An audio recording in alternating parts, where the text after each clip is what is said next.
तो देखिए, हम लोग जब बीमार पड़ते हैं, बीमार तो सभी लोग होते हैं, कभी बुखार आ जाता है, कभी कोई दिक्कत होता है। तो मान लीजिए जब बुखार आ जाता है हमें, तो डॉक्टर के पास जाते हैं, तो डॉक्टर एक कुछ आला लगाते हैं। देखें, स्टेथोस्कोप रहता है ना, आला लगाएंगे, आला लगा के इधर देखेंगे, जो धड़कन रहेगी, धड़कन देख के बताते हैं कि बच्चा बीमार हुआ है ना, बताते हैं ना। तो वो क्या धड़कता है, वो जो अंदर यहाँ पर बाईं ओर रहता है, वो क्या धड़कता है? धड़कन, धड़कन नहीं रहती है, धड़कन क्या धड़कता है? हृदय। हृदय के बारे में कुछ आइडिया है किसी को? हृदय जो है हमारे शरीर में जो खून है, खून मतलब रक्त, ठीक है, जो रुधिर है वो रुधिर को ले पंप करता है। पंप करने का मतलब विभिन्न अंगों तक पहुंचाता है, फिर उसी में रुधिर आकर गिरता है, फिर पहुंचाता है, फिर जो है गिरता है। यानी रुधिर जो है, हृदय में रुधिर रहता है, फिर रुधिर विभिन्न अंगों तक पहुंचाता है। तो वो जो हृदय है उसी के बारे में हम लोग पढ़ेंगे। जो हृदय जो देखते हैं आला लगाकर, हम लोग अगर यहाँ करेंगे तो कुछ धक धक करता है। देखते हैं, धड़कन देखने के लिए यहाँ भी देखते हैं, लगाते हैं, देखेंगे तो धीरे धीरे यहाँ पर देखिए, यहाँ पर अगर दाबेंगे तो एक धक्का सुनाई देगा, धीरे धीरे सुनाई देता है। नहीं सुनाई दे रहा है? आइए हम दिखाएं, आइए, दिखाई दे रहा है? ऐसा लग रहा है कुछ हमें धक धक कर रहा है, दिखाई दे रहा है ना?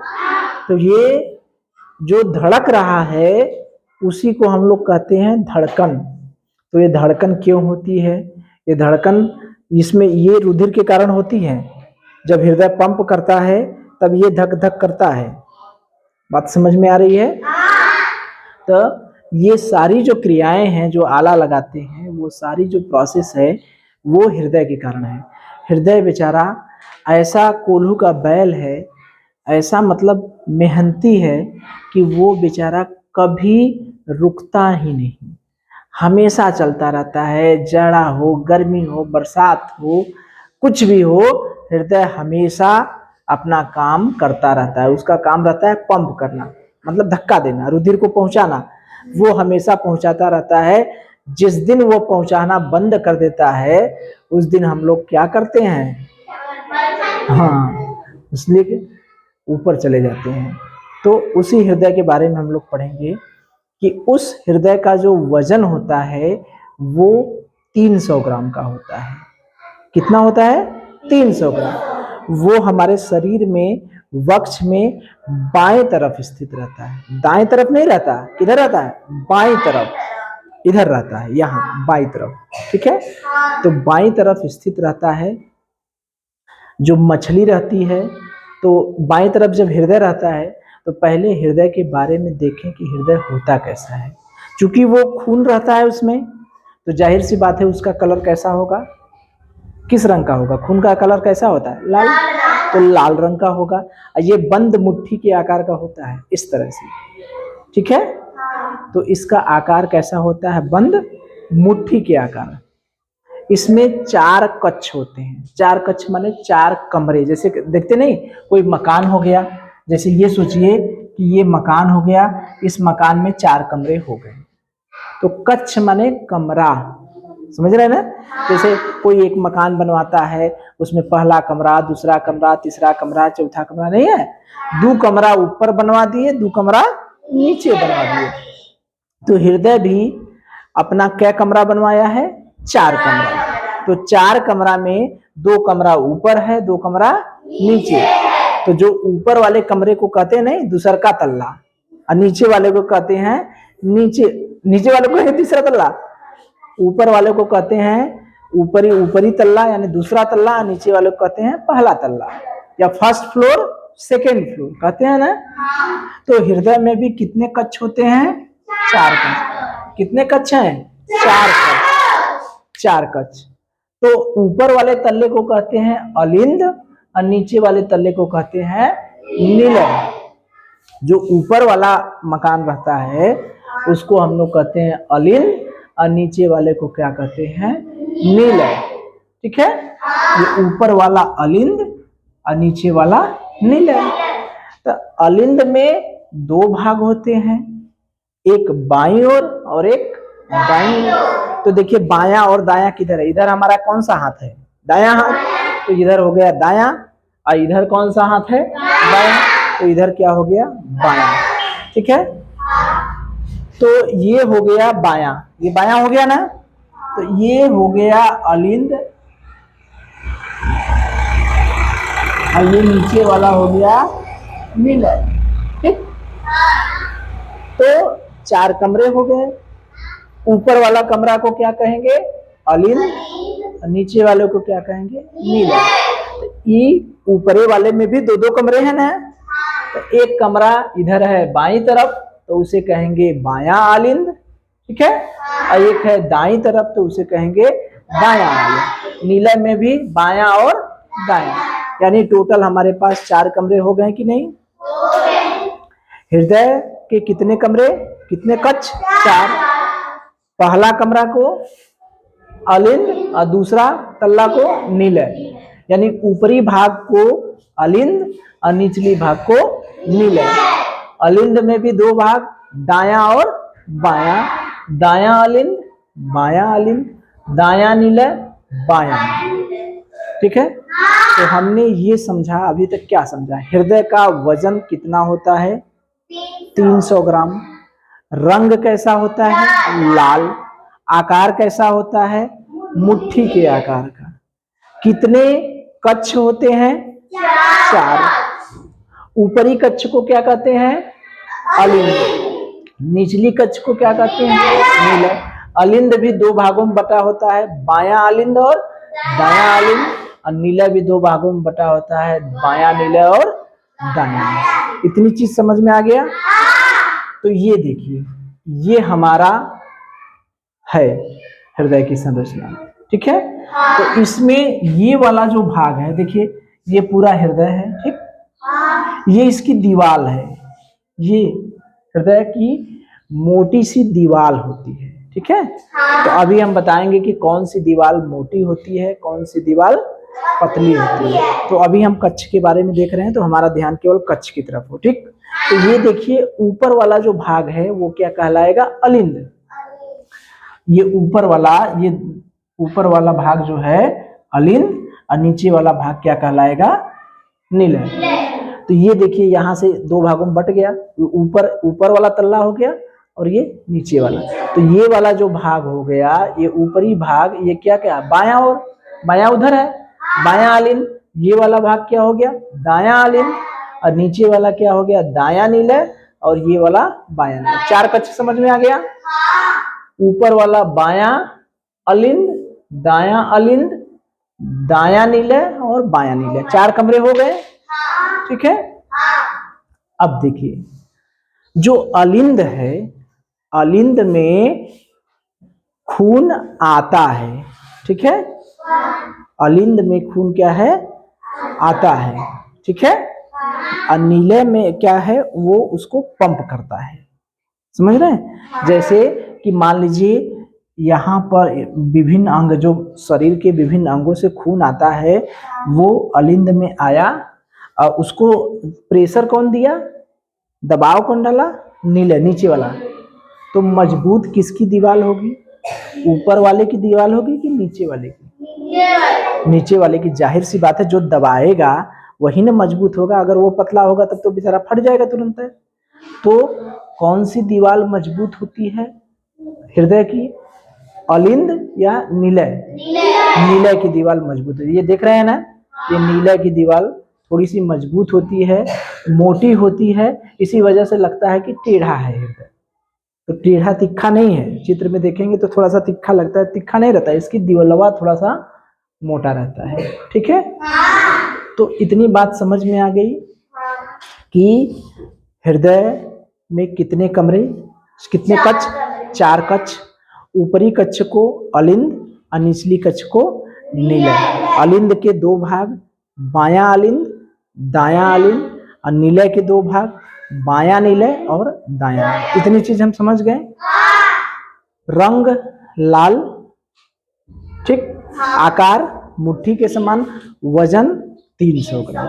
तो मुझे ये बताइए कि क्या जितने जीव जंतु हैं क्या सबको 4 कक्ष होते हैं हृदय में?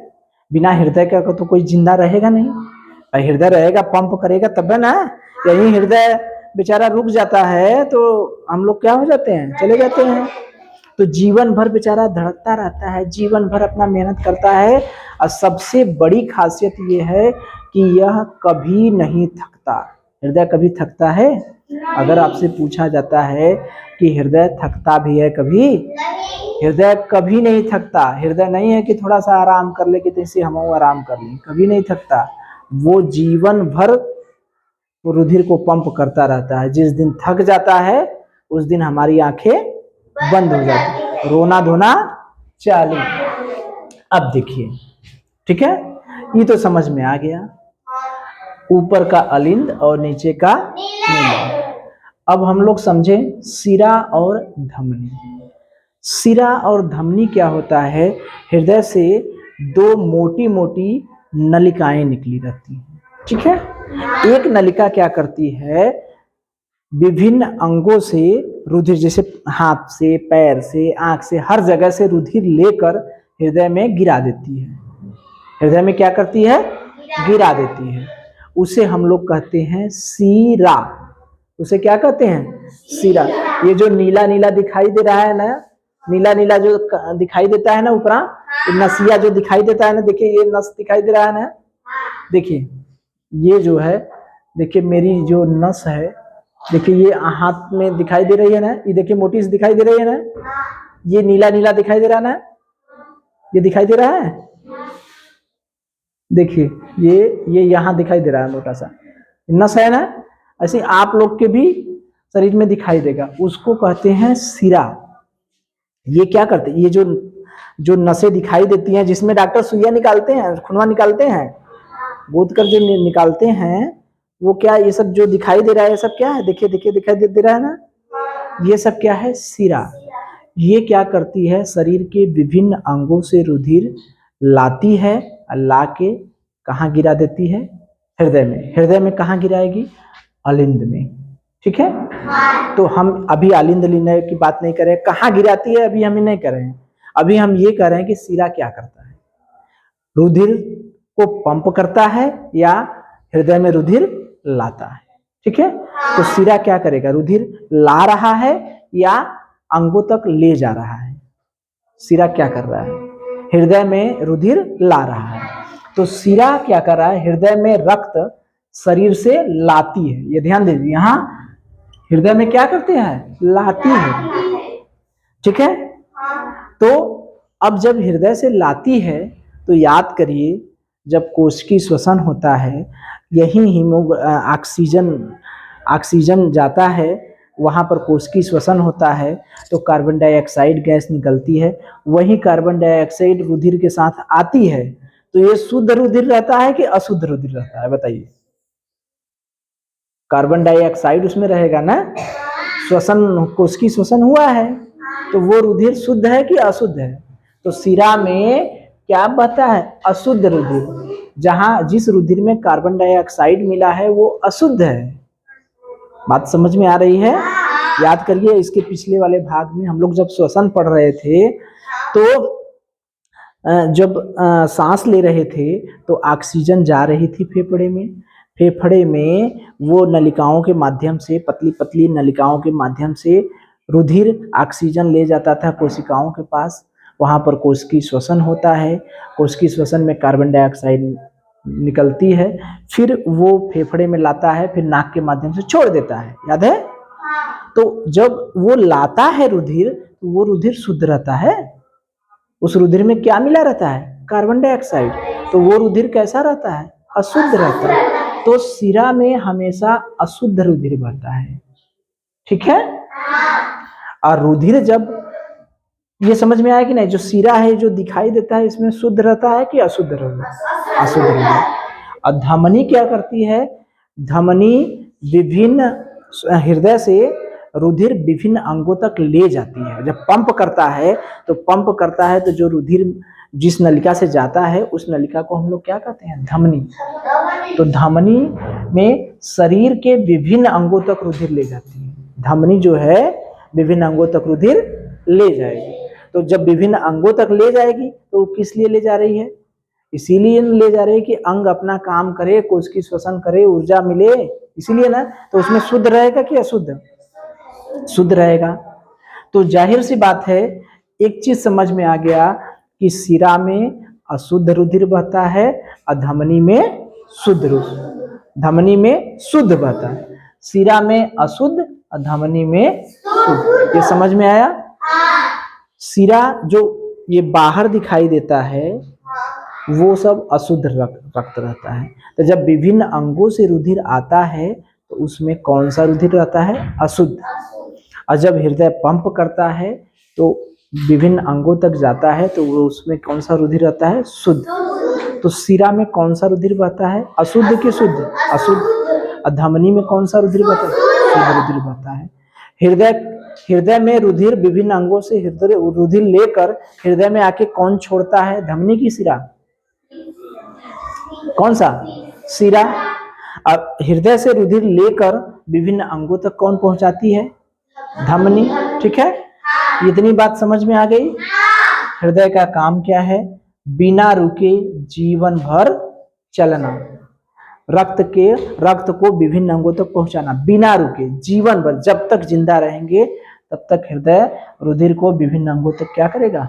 पहुंचाएगा। ठीक है, तो चलिए इतनी बात समझ में आ गई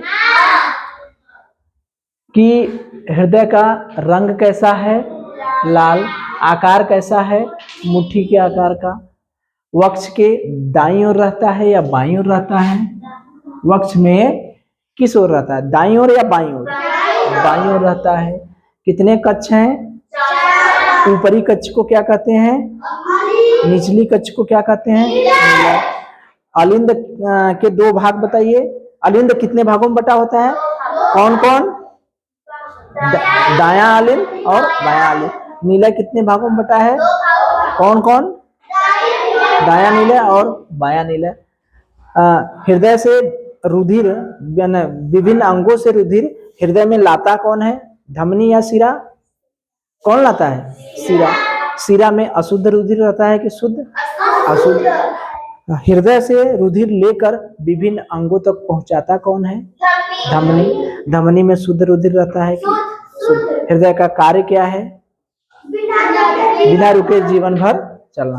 तो इतना प्रश्न समझ गए।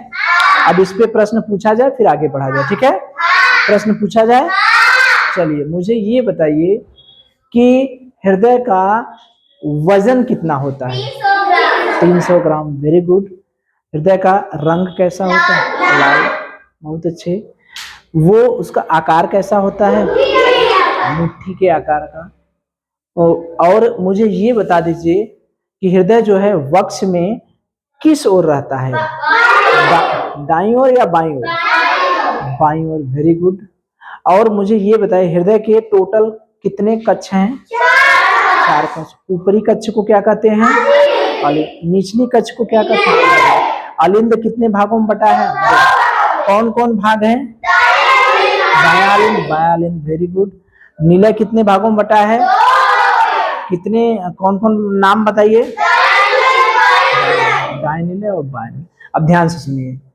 विभिन्न अंगों से रुधिर लाकर हृदय में छोड़ता है वो क्या होता है? धमनी या शिरा? शिरा। Very good. शिरा में अशुद्ध रुधिर बहता है या शुद्ध? अशुद्ध। Very good. अब सुनिए, हृदय से रुधिर विभिन्न अंगों तक ले जाता है कौन? धमनी या शिरा? धमनी। Very good. हृदय का कार्य क्या है? बिना रुके जीवन भर चलना। तो इतनी बात तो आप समझ गए। ठीक है, तो ये समझ गए कि शिरा में अशुद्ध रुधिर बहता है और धमनी में शुद्ध रुधिर। लेकिन एक होता है फुफ्फुस धमनी और एक होता है फुफ्फुस शिरा। अभी हम इसको समझाएंगे तो उसमें बताएंगे, इसमें उल्टा बहता है। जैसे सभी शिरा में क्या बहता है? अशुद्ध रुधिर। लेकिन फुफ्फुस वाले में क्या बहता है? फुफ्फुस शिरा में क्या बहता है? शुद्ध रुधिर। ये याद रखिएगा, उल्टा है उसका। ठीक है? फुफ्फुस शिरा में कौन सा रुधिर बहता है? शुद्ध। जैसे धमनी में हम जानते हैं शुद्ध बहता है, ठीक। और शिरा में क्या बहता है? अशुद्ध। लेकिन जहां नाम आ गया फुफ्फुस, फुफ्फुस माने फेफड़ा वाला, अभी हम बताएंगे, समझाएंगे कि फेफड़ा में क्यों अशुद्ध बहता है। तो अगर फुफ्फुस धमनी की बात करेंगे तो उसमें शुद्ध रहेगा कि अशुद्ध? अशुद्ध। अब फुफ्फुस शिरा की बात करेंगे कि फुफ्फुस शिरा में कौन सा रुधिर बता है? क्या कौन सा बता है? शुद्ध। याद रहेगा, भूलेगा नहीं। तो एक बार फिर से बताइए, फुफ्फुस शिरा में कौन सा रुधिर बहता है? शुद्ध। शिरा है लेकिन इसमें शुद्ध बहता है। उसका उल्टा, अब फुफ्फुस धमनी में कौन सा रुधिर बहता है? अशुद्ध। ठीक है? तो थोड़ा सा हम बता दे रहे हैं इसके बारे में क्यों ऐसा है, फिर इसके अगले भाग में हम इसको पूरा समझाएंगे। ठीक है? तो देखिए, ये जो है ये महाशिरा है। क्या है? अभी आप समझिए, ये क्या है? महाशिरा। महाशिरा मतलब समझ रहे हैं?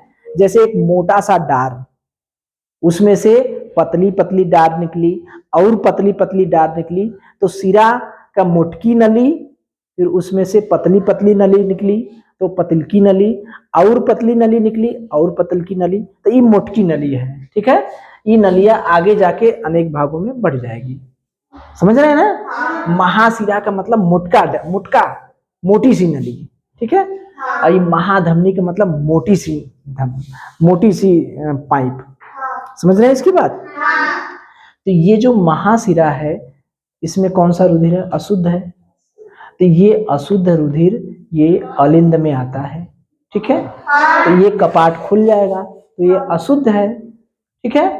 तो अब देखिए, ये कपाट की खासियत होती है कि कपाट उल्टे रुधिर बहेगा तो बंद हो जाता है, ये ऐसे चपक जाता है। ये इसके बारे में, ये ऐसे चपक जाएगा। ठीक है? तो इसमें अलिंद में आया, अलिंद से फिर कहाँ आया? नीलय में आ गया रुधिर। ठीक है? अब नीलय में आया तो ये नीलय इसको दबाता है। ठीक है?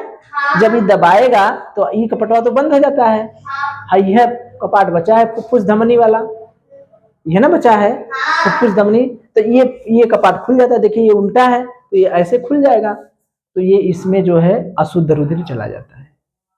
वही ना हम कहेंगे फुफ्फुस शिरा में अशुद्ध रुधिर बहता है। ये फुफ्फुस धमनी में अशुद्ध रुधिर। तो ये फुफ्फुस धमनियन है जो हृदय पंप करता है, तो हृदय से जो रुधिर ले जाता है उसी को धमनी कहते हैं ना। तो ये है फुफ्फुस धमनी, ये फेफड़े को लेके जाती है। तो इसमें तो अशुद्ध रुधिर आया, सिरवन लेके आया है, तो अशुद्ध रुधिर है। तो अशुद्ध रुधिर फेफड़े तक पहुंचा। अब फेफड़ा उसको क्या करता है? शुद्ध करता है। याद करिए, फेफड़ा में रुधिर के माध्यम से जब हम लोग सांस लेते हैं तो वही रुधिर लेके जाता है, वही फेफड़े में शुद्ध करता है, शुद्ध है। ठीक है? ये जो अशुद्ध रुधिर है ये शुद्ध होता है। अशुद्ध होगा तो ये फुफ्फुस शिरा के माध्यम से फिर यहाँ दूसरे बाएं अलिंद में गिर जाएगा। ये जो देख रहे हैं यहाँ से जो गया, ये कहाँ आ गया? फुफ्फुस शिरा के माध्यम से यहाँ आ जाता है। ठीक है? तो इसमें कौन सा, शिरा में कौन सा बहा? शुद्ध है ना। जब हृदय में गिरता है, फुफ्फुस धमनी में अशुद्ध, अब फुफ्फुस शिरा में क्या है? शुद्ध। तो ये कौन सा रक्त लेके आता है? शुद्ध। तो ये शुद्ध रक्त गिरा देता है। अशुद्ध रक्त यहाँ से फिर ये नीचे आता है, यहाँ से फिर धमनी में चला जाता है, तो धमनी से विभिन्न अंगों में चला जाता है। ठीक है? तो ये समझ में आया इसमें क्यों अशुद्ध है, इसमें क्यों शुद्ध है। क्योंकि ये जो फुफ्फुस धमनी है, ये महाशिरा वाला रक्त इसके पास है। यही तक कपाट जब खुलता है, पंप करता है, तो ये कौन सा, किसका कपाट खुलता है? फुफ्फुस धमनी का। तो फुफ्फुस धमनी में अशुद्ध रुधिर बहता है। अशुद्ध रुधिर जब फेफड़े के पास जाता है, वहां शुद्ध होता है, शुद्ध होके फिर हृदय में गिरा दिया जाता है। तो जाता है अशुद्ध, तो धमनी हो गई अशुद्ध, धमनी में क्या हो गया? अशुद्ध। फुफ्फुस आता है शुद्ध। ठीक है? तो ये क्या हो गया? शुद्ध। ठीक है? तो ये समझ गए। तो अब हम लोग इसके चित्र पर देखें। ठीक है? चलिए।